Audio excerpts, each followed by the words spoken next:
মহাজনের কাজ ছেড়ে দিয়ে এখন কাঠ বিক্রি করে বেড়াচ্ছিস? দিন দিন তোমার সততা দেখলে না আমার পুরো শরীরটা জ্বলে যায়। হায় আল্লাহ, এ কি হলো?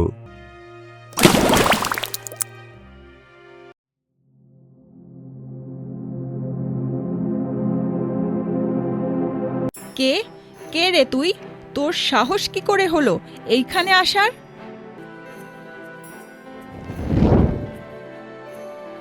এই নাও জলপরি, আমি তোমার বাবা মাকে উদ্ধার করে এনেছি। হ্যাঁ গো হ্যাঁ, তুমি ঠিকই বলেছিলে, সততার ফল সবসময় মিষ্টি হয়।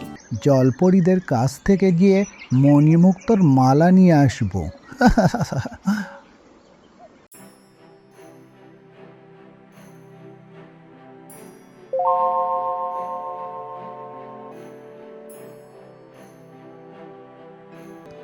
জলরানী, আমার ভাই ভুল করে ফেলেছে, আপনি ওকে ছেড়ে দিন, ওকে আগের মতো বানিয়ে দিন।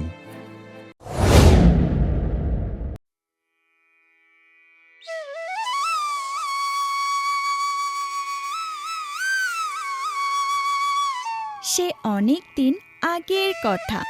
মধুপুর গ্রামের এক ছোট্ট কুঁড়ে ঘরে বাস করত এক সৎ কাঠুরে, রামু আর তার বউ লতা। যে যুগে মানুষের মন হিংসা, অহংকার আর লোভ লালসায় ভরে থাকত, ঠিক সেই যুগেই রামু চরিত্রটি যেন এক নিদারুণ সততার পরিচয় বহন করে। কিন্তু তার এই সততার জন্য তার বউ লতা তার উপর খুব ক্ষিপ্ত ছিল। কি গো, এত বেলা হয়ে গেল, তুমি এখনো কাঠ কাটতে যাচ্ছ না কেন? নাকি এখন কাঠ কাটাও বাদ দিয়ে ঘরে বসে থাকার চিন্তা করছো? আহা লতা, এত সকাল সকাল রাগ করে কথা বলছো কেন? আমি তো এক্ষুনি যাব কাঠ কাটতে। রাগ করব না তো কি করব বলো তো? দিন দিন তোমার সততা দেখলে না আমার পুরো শরীরটা জ্বলে যায়। কেন লতা, আমি আবার কি করলাম? হ্যাঁ গো, তুমি কি করেছো তা কি তুমি বুঝতে পারছো না, নাকি বুঝতে চাইছো না? কোনটা? হায় আল্লাহ, হে কোন ঢ্যামরা লোকের সাথে আমার বিয়ে হয়েছে! আহা লতা, এত রাগারাগি না করে আমায় খোলাসা করে বলো তো, তোমার সকাল সকাল কি হয়েছে? কি আর হবে আমার? আমাকে নিয়ে কি তোমার কোনো চিন্তা আছে? আমি যে দুমুঠো ঠিকমতো খেতে পারি না, মনের দুটো ইচ্ছে পূরণ করতে পারি না, এ নিয়ে তো তোমার কোনো মাথা ব্যথাই নেই। তুমি তো সুন্দর মহাজনের কাজবাজ ছেড়ে দিয়ে 2 পয়সার কাঠ বিক্রি করে বেড়াচ্ছ। বলি, এই 2 পয়সার কাঠ বিক্রি করে কি সংসার চলে? ও, এই ব্যাপার তাহলে। আরে লতা, তুমি তো ভালো করেই জানো আমি কেন মহাজনের কাজটা ছেড়ে দিয়েছি। ওই মহাজন লোকটা বেশি সুবিধার না। উনি অনেক বছর ধরেই অসৎভাবে ব্যবসা করে অনেক মানুষকে ঠকিয়ে যাচ্ছে, আর আমারও সব সহ্য হয় না, তাই তো আমি কাজটা ছেড়ে দিয়েছি। হ্যাঁ, তা কেন সহ্য হবে তোমার? তা কেন সহ্য হবে? এখন কাজবাজ ছেড়ে দিয়ে ঘরে বসে আছো, ক্ষুধার জ্বালা তো তোমার ভালোই সহ্য হচ্ছে, তাই না? মানুষ টাকা পয়সা রোজগার করে বাড়ি গাড়ি কত কিছু করছে, আর তুমি কি না বনে বাঁধরে ঘুরে ঘুরে কাঠ বিক্রি করছো? তোমাকে তো কিছু বলে লাভও নেই, আমার তো কোনো কথাই তুমি শোনো না। শোনো লতা, আজকে তোমাকে একটা কথা বলি, তুমি মন খারাপ করো না। সৎ পথে কাঠ বিক্রি করে এই কুঁড়ে ঘরে থেকে আমরা যে শান্তি পাচ্ছি, ওই শান্তি অসৎ পথে রোজগার করে রাজপ্রাসাদে থাকলেও পাওয়া যেত না, বুঝলে তো? হ্যাঁ হ্যাঁ, তা তো দেখতেই পাচ্ছি কতটা শান্তিতে আছি আমি। তুমি আমায় কতটা শান্তিতে রেখেছো। আরে বউ, তুমি মন খারাপ করো না। আমি এখন হয়তো তোমার মনের ইচ্ছে পূরণ করতে পারছি না, কিন্তু দেখো, আমি একদিন তোমার সব ইচ্ছে পূরণ করে দেব, তাও আবার সৎভাবে রোজগার করে। ততদিন একটু ধৈর্য ধরো বউ। হ্যাঁ, সেই ধৈর্য ধরেই তো আছি। সত্যি, এইরকম একটা যুগে তোমার মতো সৎ মনের মানুষ খুঁজেই পাওয়া যায় না। এই তো আমার বউটা এখন বুঝেছে। শোনো বউ, সৎ কাজের ফল সব সময় মিষ্টি হয়। আচ্ছা বউ, অনেকটা দেরি হয়ে গেছে, আমি এখন যাই, বনের দিকে গিয়ে কাঠ কাটতে হবে।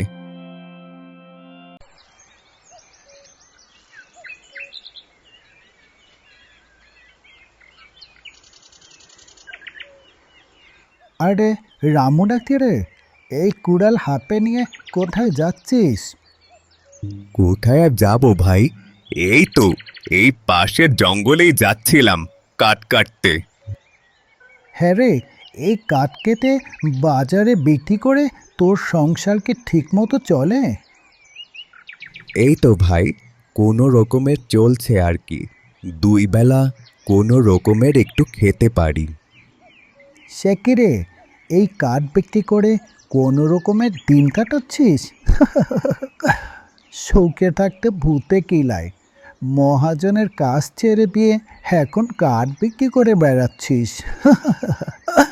হ্যাঁ রে রামু, নিজের ভালো তো পাগলেও বোঝে, তুই তো তাও বুঝলি না। দেখো ভাই, আমার সাথে তুমি ঠাট্টা করবে না। ওই অসৎ মহাজনের কাজ তোমরাই করো গিয়ে, আমিও সব কাজ করতে পারবো না। আর আমি এই কাঠ বিক্রি করে বেশ ভালোই আছি। কি এত বড় কথা? যা যা, দেখে নেব তোকে। তোর এই সততা দিয়ে তুই কি করতে পারিস তা আমরাও দেখতে চাই। ঠিক এইভাবেই গ্রামের মানুষ রামুকে তার সততার জন্য প্রতিনিয়তই তুচ্ছ তাচ্ছিল্য করত। কিন্তু রামু কারোর কথায় তোয়াক্কা না করে বনে কাঠ কাটত, আর সেগুলো বাজারে বিক্রি করেই মনের সুখে দিন কাটাতো।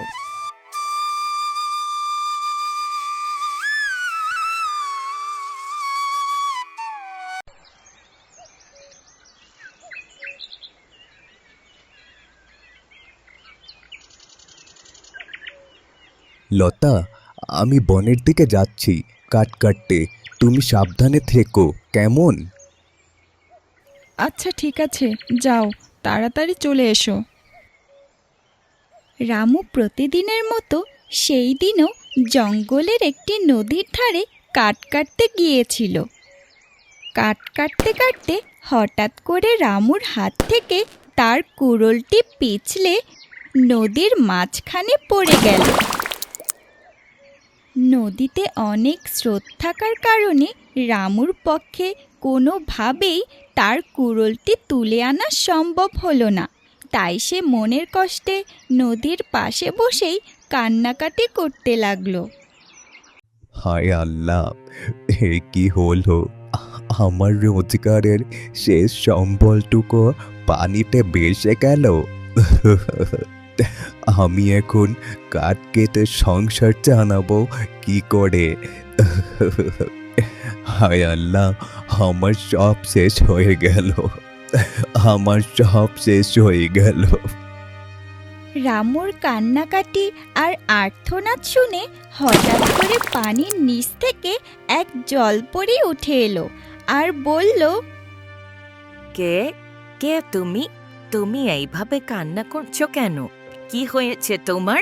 আমাকে বলো। ও মা, এ তো জলপরি। জলপরি, তুমি আমাকে সাহায্য করো। আমার নাম রামু, আমি এই পাশের গ্রামেই থাকি। আমি এখানে এসেছিলাম কাঠ কাটতে, কিন্তু হঠাৎ করে আমার হাত থেকে কুড়োলটি পানিতে পড়ে যায়, আর নদীতে এত স্রোত থাকার কারণে আমি আমার কুড়োলটি তুলতে পারিনি। আমাকে সাহায্য করো। ও, বুঝেছি রামু, তুমি মন খারাপ করো না, একটু অপেক্ষা করো, আমি এক্ষুনি তোমার কুড়োলটি এনে দিচ্ছি। এই বলে জলপরি পানির নিচে চলে গেল, আর সে পানির নিচ থেকে একটি স্বর্ণের কুড়াল নিয়ে এলো। দেখো তো রামু, এই কুড়োলটিকে তোমার। ও মা, এ তো স্বর্ণের কুড়াল। না না জলপরি, এটা আমার কুড়াল না। ঠিক আছে। এই বলে জলপরি আবার পানির নিচে চলে গেল। আর এইবার সে একটি হীরের কুড়াল নিয়ে এলো। দেখো তো রামু, এই কুড়ালটা কি তোমার? ও মা, এটা তো হীরের কুড়াল। না জলপরি, এটা আমার না। আমি একজন সাধারণ কাঠুরে হয়ে আমার কাছে হীরের কুড়াল আসবে কোথা থেকে? এটাও আমার না। তুমি একটু দেখো না ভালো করে। ঠিক আছে, তুমি আবার একটু অপেক্ষা করো। এই বলে জলপরি আবার পানির নিচে চলে গেল।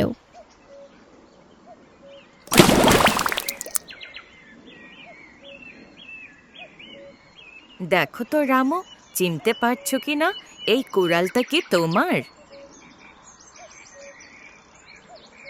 হ্যাঁ, এই তো আমার কুড়াল। হ্যাঁ জলপরি, এটাই আমার কুড়াল। ঠিক আছে, এই নাও তোমার কুড়াল। জলপরি রামুর হাতে কুড়ালটি দিয়ে হঠাৎ কান্নায় ভেঙে পড়ল।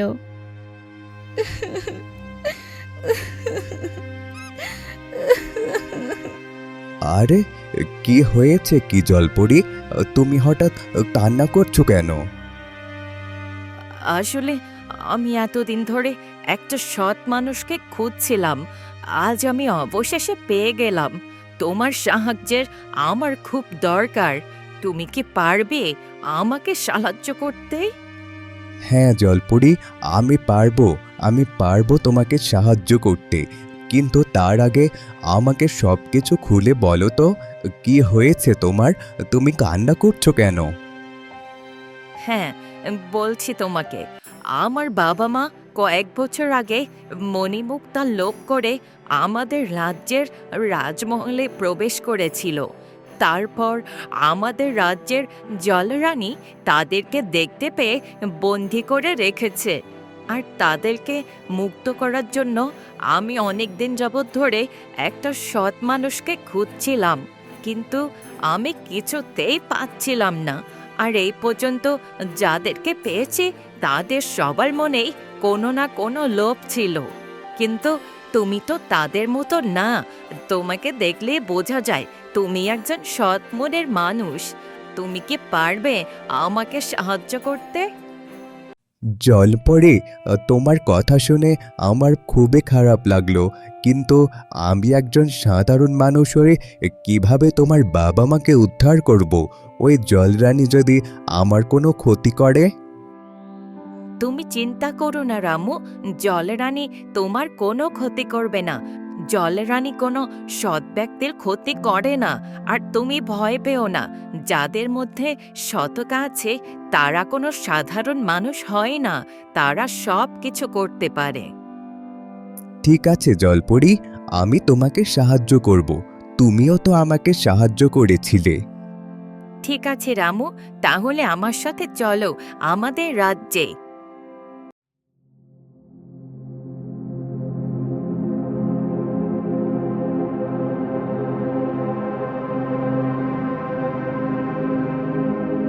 ওই যে দেখতে পাচ্ছ রামু, ওইটা হলো সেই রাজমহল।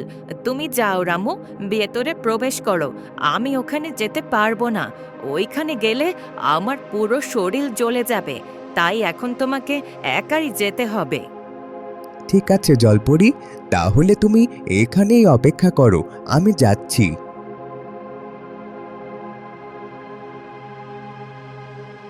এই বলে রামু সেই রাজমহলে প্রবেশ করল আর জলরানীর মুখোমুখি হলো। কে কে রে তুই? তোর সাহস কি করে হলো এইখানে আসার? জলরানী, আপনি উত্তেজিত হবেন না। আমি কোনো খারাপ উদ্দেশ্য নিয়ে আসিনি। আপনি একটু শান্ত হন। তুই আমাকে মিথ্যা বলছিস?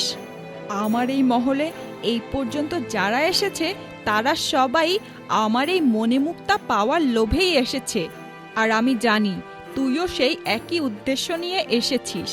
আমি তোকে ধ্বংস করে দেব। না না জলরানী, আমি ওই খারাপ উদ্দেশ্য নিয়ে আসিনি।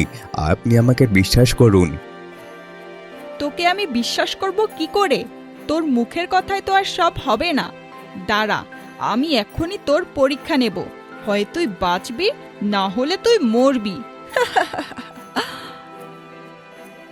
এই বলে জলরানী তার জাদুর লাঠি থেকে একটি আগুনের গোলা রামুর দিকে নিক্ষেপ করলো, কিন্তু সেই আগুন রামুর শরীরকে স্পর্শ করতে পারল না। এ কি, আমার এই আগুন তোর শরীরকে স্পর্শ করতে পারলো না কেন? তুই কি শক্তি নিয়ে এসেছিস এখানে? জলরানী, আমি কি শক্তি নিয়ে এসেছি তা আপনি এখনো বুঝতে পারছেন না? সততার শক্তি রানীমা, সততার শক্তি।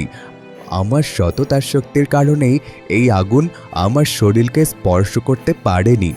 এইবার তো আমাকে বিশ্বাস করুন জলরানী। হ্যাঁ রে, তুই ঠিকই বলেছিলি। তুই কোনো খারাপ উদ্দেশ্য নিয়ে এখানে আসিসনি, কিন্তু এটা সত্যিই অবিশ্বাস্য। কারণ এই পর্যন্ত যারা আমার এই মহলে এসেছে তারা সবাই আমার এই মণিমুক্তা পাওয়ার লোভেই এসেছে, কিন্তু তুই তো সেই উদ্দেশ্য নিয়ে আসিসনি। আচ্ছা, আমাকে এখন বল তো, তুই ঠিক কোন উদ্দেশ্যে এখানে এসেছিস?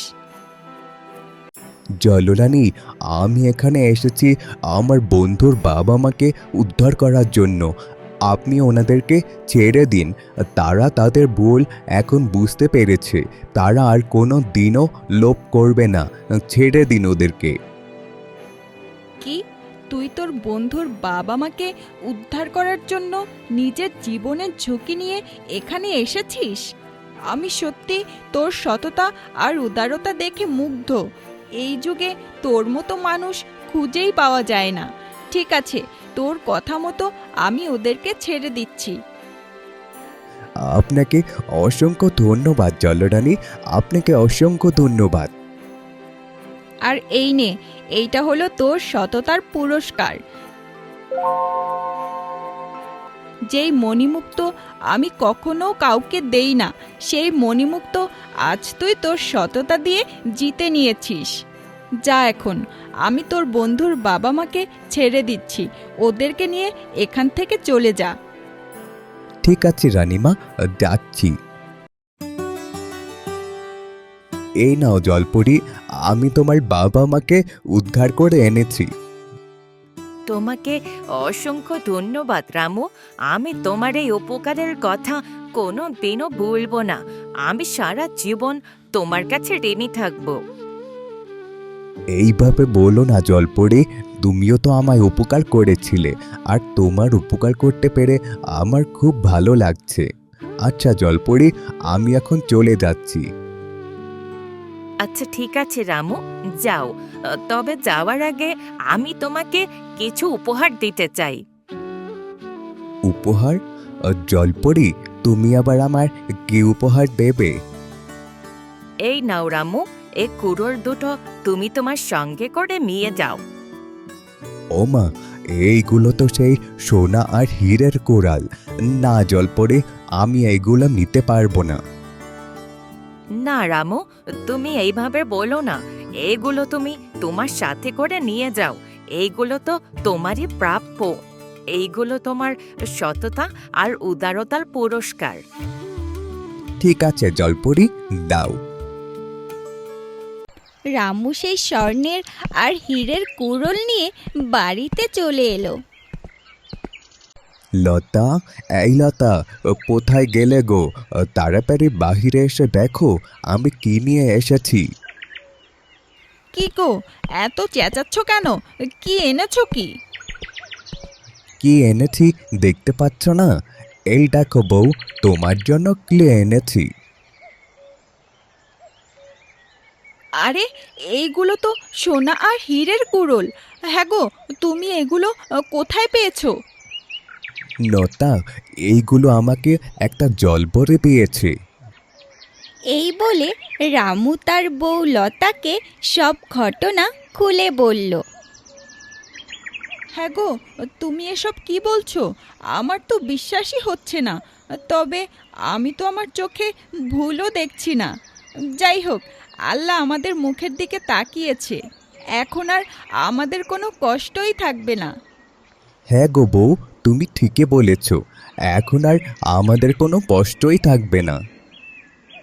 আচ্ছা, এখন তাড়াতাড়ি ঘরে আসো তো, কেউ দেখে ফেললে সমস্যা হয়ে যাবে।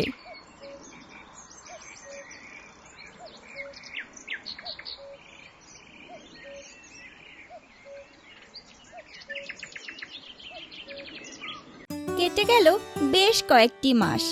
রামু জলপরীদের দেওয়া উপহারগুলো বিক্রি করে অনেক টাকা পায়, আর সেই টাকা দিয়ে সে একটা সুন্দর পাকা বাড়ি করে আর তার বউয়ের সব ইচ্ছাগুলো পূরণ করে। এখন আর তাদের সংসারে কোনো অভাব নেই। কি গো বউ, তোমার কি এখন আর আমার প্রতি কোনো অভিযোগ আছে? না গো না, তোমার প্রতি আমার আর কোনো অভিযোগ নেই। তুমি তো আমাকে অভিযোগ করার আর কোনো সুযোগই দাওনি। আমার মনের সব ইচ্ছে তুমি পূরণ করে দিয়েছো। দেখেছ বউ, ভালো কিছু পেতে হলে ধৈর্য ধরতে হয়, বুঝলে? আমি তো তোমাকে বলেছিলাম আমি তোমার সব ইচ্ছে পূরণ করে দেব, তাও আবার সৎভাবে। হ্যাঁ গো হ্যাঁ, তুমি ঠিকই বলেছিলে, সততার ফল সবসময় মিষ্টি হয়। আর আজকে আমি তা নিজের চোখে দেখতে পাচ্ছি। আচ্ছা বউ, আমাকে কিছু খেতে দাও তো, কিছু খেয়ে আমি আবার দোকানে যাব। আচ্ছা ঠিক আছে, আমি তোমাকে এখনই খেতে দিচ্ছি।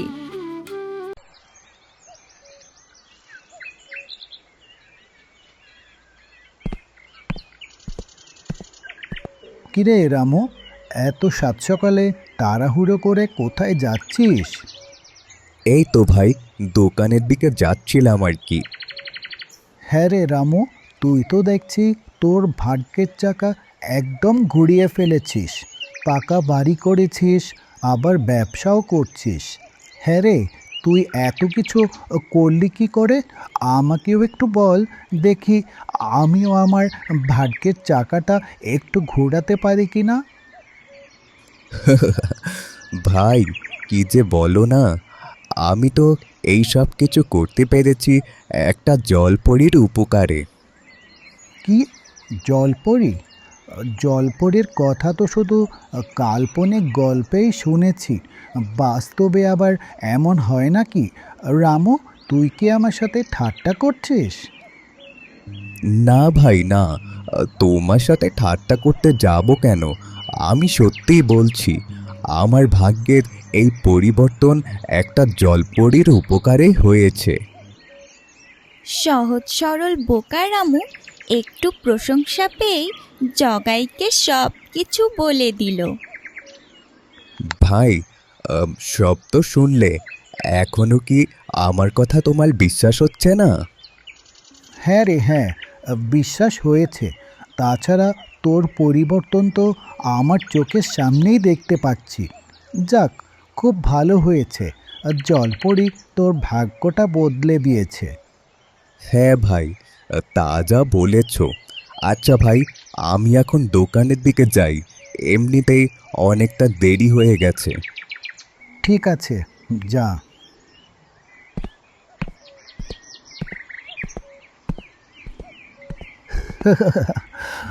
বোকা রামু, একটু তেল মেরে কথা বললেই পেটের সব কথা বেরিয়ে যায়। যাই হোক, ভালোই হয়েছে। আমিও যাব ওই জলপরীদের রাজ্যে, জলপরীদের কাছ থেকে গিয়ে মণিমুক্তর মালা নিয়ে আসবো।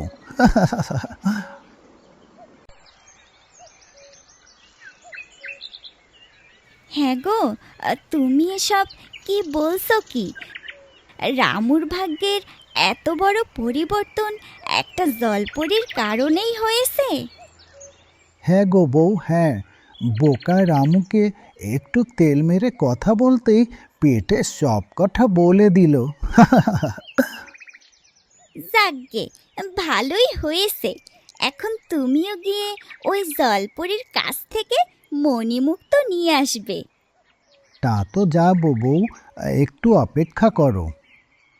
না, তুমি এক্ষুনি যাবে। এখনই গিয়ে ওই জলপরীদের কাছ থেকে মণি মুক্ত আর স্বর্ণের অনেক কিছু নিয়ে আসবে। তারপর আমরাও আমাদের ভাগ্যের পরিবর্তন করে ফেলব।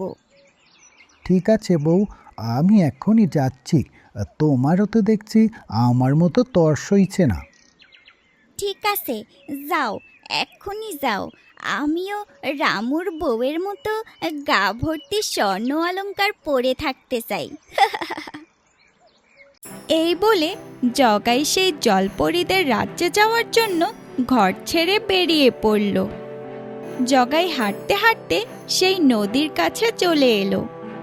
আর কোনো কিছু চিন্তা না করেই জগাই নদীতে ঝাঁপ দিয়ে দিল। এই তো চলে এসেছি। আর ওই তো সেই রাজমহল, যেখানে মণি মুক্ত স্বর্ণের কোনো অভাব নেই। যাই, এক্ষুনি গিয়ে অনেকগুলো মণিমুক্ত নিয়ে আসবো। এই বলে জগাই সে রাজমহলের ভিতর প্রবেশ করল। আর সে দেখতে পেল মহলের ভেতরে মণি মুক্ত আর স্বর্ণলঙ্কার ঝলমল করছে। এই তো কত স্বর্ণলঙ্কার আর মণিমুক্ত ঝলমল করছে। এক্ষুনি হাত ভর্তি করে সব কিছু নিয়ে যাব, আর রামুর থেকে আরও বেশি ধনী হয়ে যাব। এই বলে জগাই সেই মণিমুক্ত লুট করার জন্য সামনের দিকে এগোতে থাকে। কিন্তু ঠিক তখনই জলরানী সেখানে চলে এলো। কে কে তুই? আমার মণিমুক্ত লুট করার সাহস তোর কি করে হলো? কে কে তুমি? আমার রাজ্যে এসেছিস আর আমাকেই বলছিস আমি কে? আমি হলাম এই রাজ্যের জলরানী। ও জলরানী, আমি তো আপনাকে খুঁজছিলাম। আমার না আপনার সাহায্যের খুব দরকার। আমার কিছু মণিমুক্ত লাগবে। তোর সাহস তো কম না? তুই কার সামনে মিথ্যা কথা বলছিস তা তুই নিজেও জানিস না। আমি তো তোকে আজকে শেষই করে দেব। না না জলরানী, আপনি আমাকে ভুল বুঝবেন না। আমি মিথ্যা কথা বলছি না, আমি সত্যি কথাই বলছি। আমি তো আপনাকে খুঁজছিলাম, আমার খুব সাহায্যের দরকার ছিল। চুপ! আর একটা মিথ্যা কথাও বলবি না। তুই কি ভেবেছিস আমি কিচ্ছুই শুনিনি বা দেখিনি? হাহ, আমি সব শুনেছি আর সব দেখেছি। তুই আমার এই স্বর্ণ আর মণিমুক্ত লুট করার জন্যই এখানে এসেছিস। জলরানী, আমার ভুল হয়ে গেছে, আমাকে মাফ করে দিন। আমি এক্ষুনি এখান থেকে চলে যাব। আমার কোনো মণিমুক্তর দরকার নেই। দাঁড়া, এত তাড়াহুড়ো করছিস কেন? তোর খুব মণিমুক্তর দরকার ছিল, তাই না রে? দেখ দেখ এইবার আমি তোর কি অবস্থা করি। এই বলে জলরানী তার জাদুর লাঠি দিয়ে জগাইকে একটা শামুক বানিয়ে দিল। যা, আমি তোকে একটা শামুক বানিয়ে দিলাম। এখন যত খুশি তত মণিমুক্ত নে।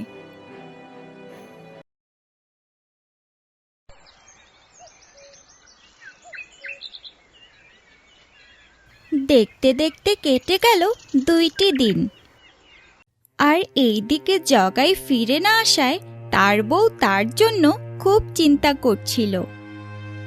আজকে 2টি দিন হয়ে গেল, উনি তো এখনো ফিরে আসলো না। আমি এখন কি করি? তার কি কোনো বিপদ হয়েছে নাকি তাও তো জানি না। হায় আল্লাহ, আমি এখন কি করি? না, এইভাবে বসে থাকলে চলবে না। রামুর বাড়িতে গিয়ে ওর সাহায্য চাইতে হবে। এই বলে জগাইয়ের বউ রামুর বাড়িতে চলে এলো। ভাবি, ভাবি, কেউ কি বাড়িতে নেই নাকি? একটু বাহিরে আসেন তো। উফ, এত সকাল সকাল কে ডাকছে?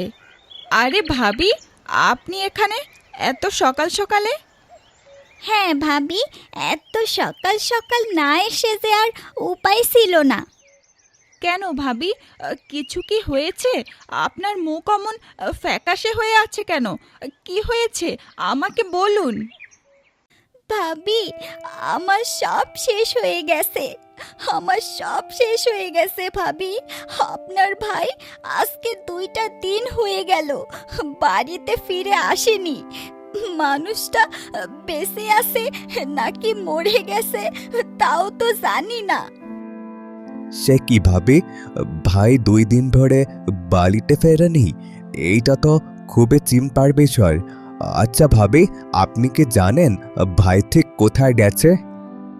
হ্যাঁ ভাই, জানি। ভাবি, আপনি কাঁদবেন না, আমাকে একটু বলুন তো ভাই ঠিক কোথায় গিয়েছিল?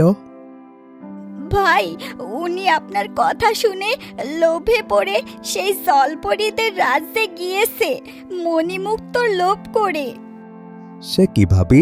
আপনি এসব কি বলছেন? আমি তো ভাইকে বলেছিলাম ওই রাজ্যের জলরানী খুবই রাগী, সে সবাইকে মণিমুক্ত দেয় না।